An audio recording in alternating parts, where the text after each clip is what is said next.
Olá pessoal, esses tempos eu tive um probleminha que eu fiquei pensando que talvez fosse legal compartilhar aqui a estratégia da solução. Qual que é o problema? Eu tinha um vetor lá, uma lista e eu queria comparar todos os itens dessa lista. Explicando um pouquinho melhor aí qual que é o problema. O meu problema foi esse e eu vou apresentar uma outra solução. Eu tinha um grafo bipartido, que grafos bipartidos são, por exemplo, o lado esquerdo só vai ter relação com o lado direito, né? Então nunca tem relação entre esquerdo com esquerdo, por exemplo. Eu queria saber o caminho médio entre cada um dos meus vértices do lado esquerdo. E calcular caminho num grafo, caminho mínimo, né? Então eu queria saber a média do caminho mínimo entre cada um dos meus vértices só do lado esquerdo. E calcular caminho mínimo num grafo não é um cálculo tão barato. E o grafo que eu tinha não era muito grande, mas também não era pequeno. Tinha em torno de 1000, era 1000 e alguma coisa do lado esquerdo que eu queria calcular. Então eu teria que calcular o caminho mínimo entre 1000 elementos, pelo menos, tá? Então eu queria comparar cada um com cada um, saber o caminho mínimo entre cada um deles para depois calcular a média. Vamos dar uma olhada? Qual que é o problema? Por que eu achei interessante? Por que eu resolvi compartilhar aqui no YouTube? Então percebam que eu tenho A, B, C e D. Eu posso enxergar isso como uma matriz. Eu queria saber o caminho mínimo entre eles. Por exemplo, o caminho mínimo aqui de A para B... Não deu. Vamos seguir por essa? Também não. Não tem o caminho de A para B nesse caso. Então vamos colocar um xizinho aqui.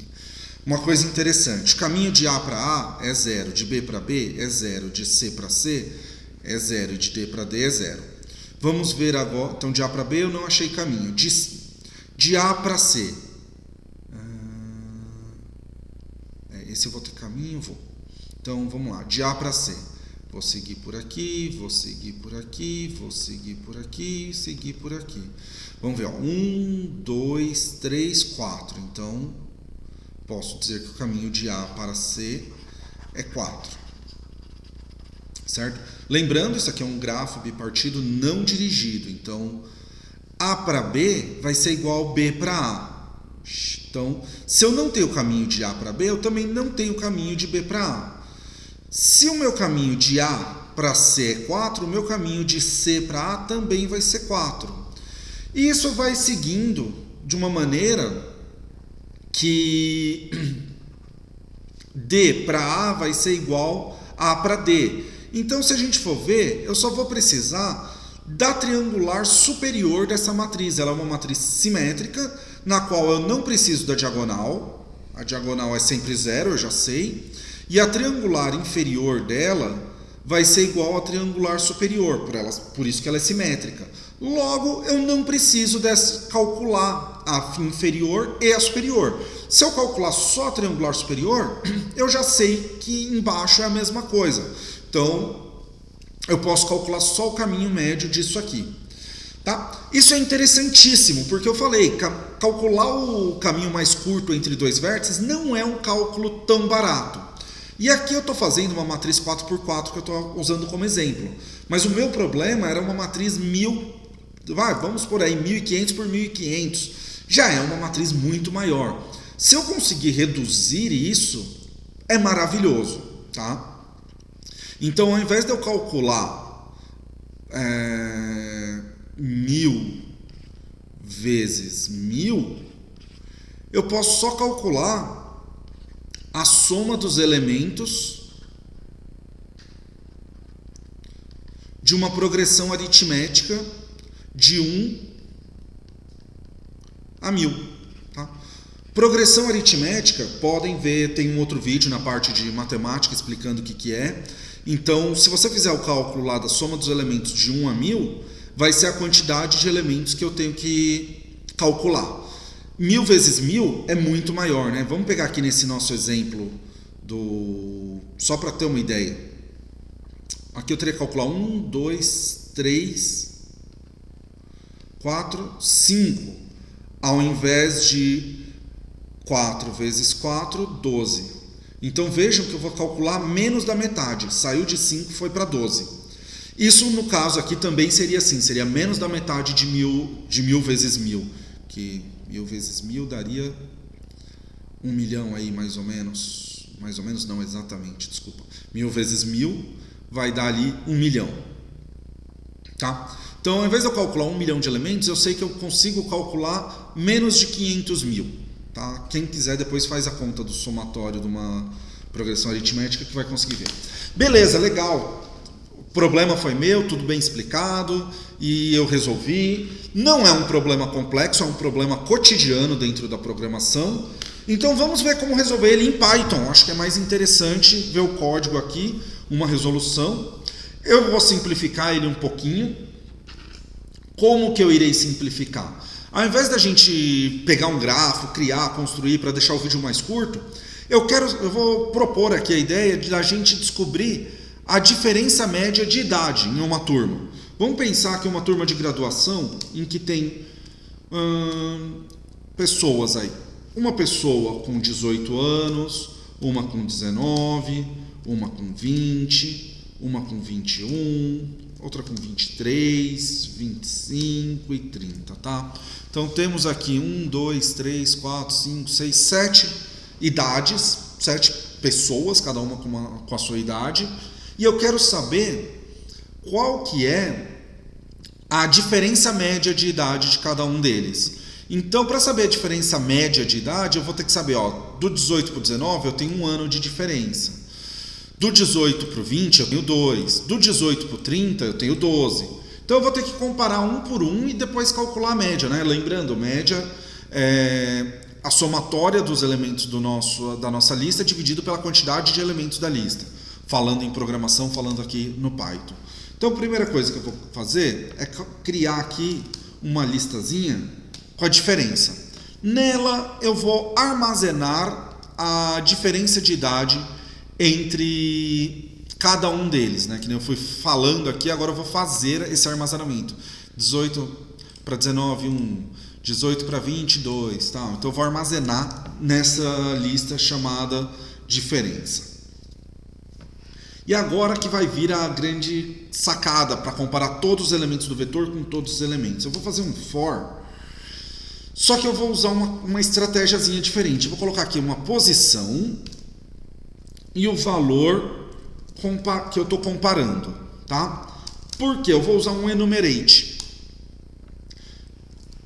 Nele eu vou colocar esse vetor aqui, tá? Eu tenho aqui essa lista, o vetor tem suas diferenças, mas para agora não é significativo.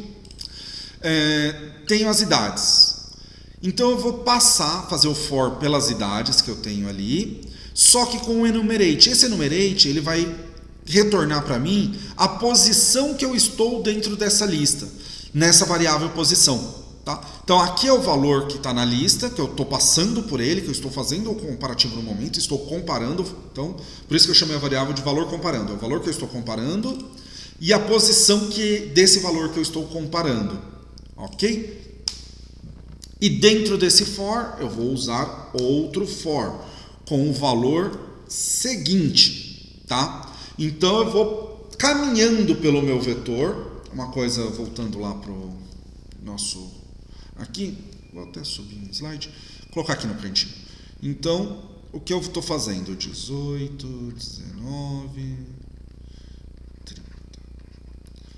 18 para o 19, 18 para o próximo valor, 18 para o próximo. E vou caminhando cada um dos valores, tá? Até chegar no 30.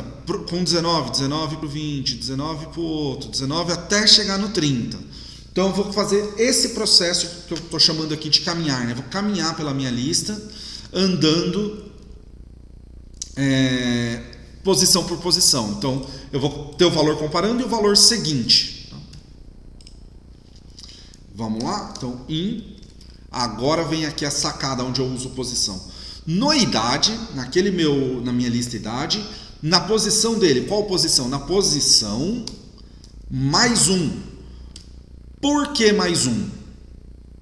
Lembram que eu falei aqui, olhando o nosso slide, a diagonal eu não preciso calcular. Então eu não preciso calcular de A para A. Eu não preciso calcular do 18 para o 18. Isso não vai agregar valor nenhum para a gente, tá? Então, tiro ele. Então, na posição do valor que eu estou comparando, mais 1, até o tamanho que tiver a minha lista idade. Tá?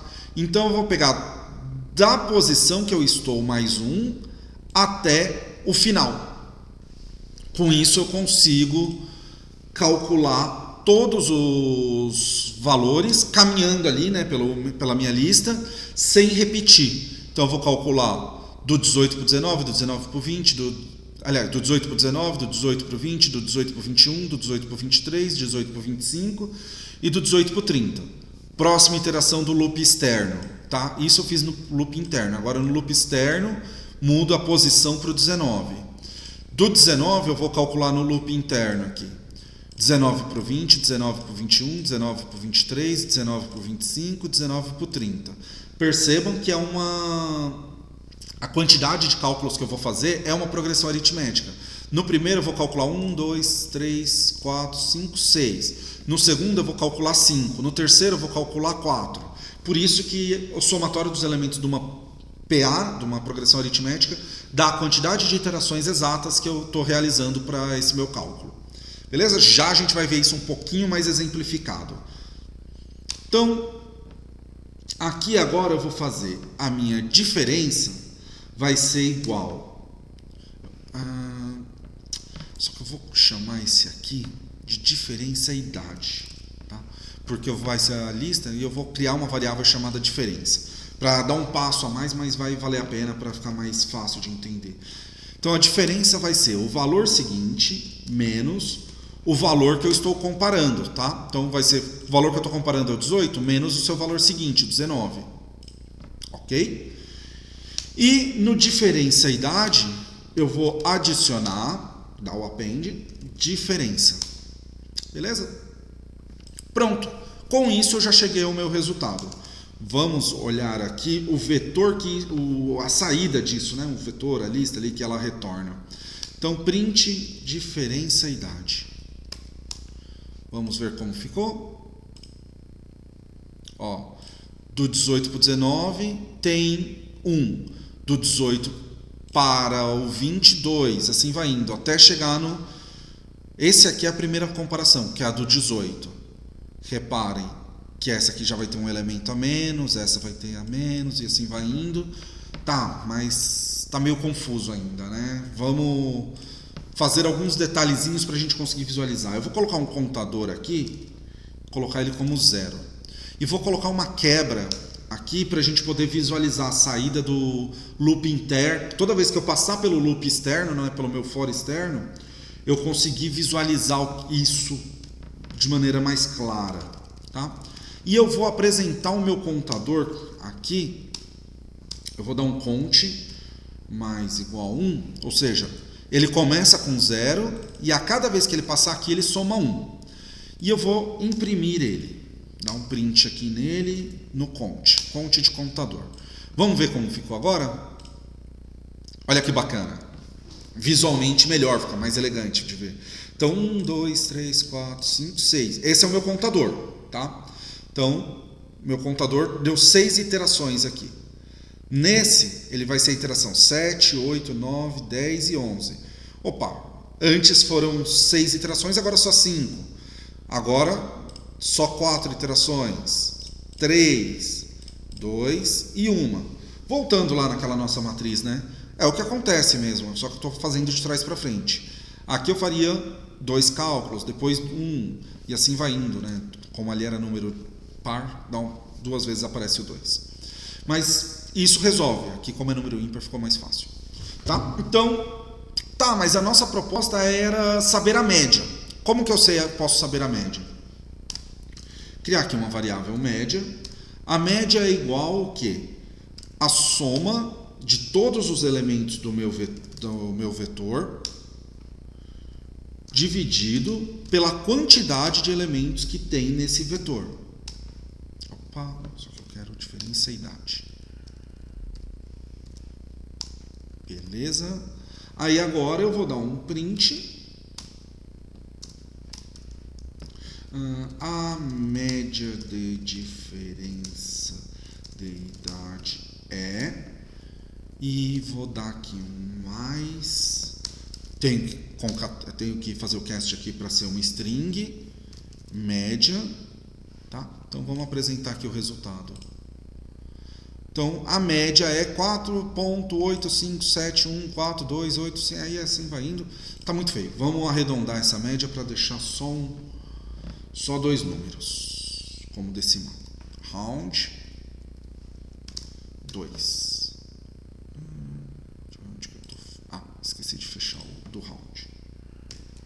Beleza. Vejamos. Então tá aqui. O nosso vetor da diferença de idade é esse. A diferença média de idade desses elementos aqui é 4,86.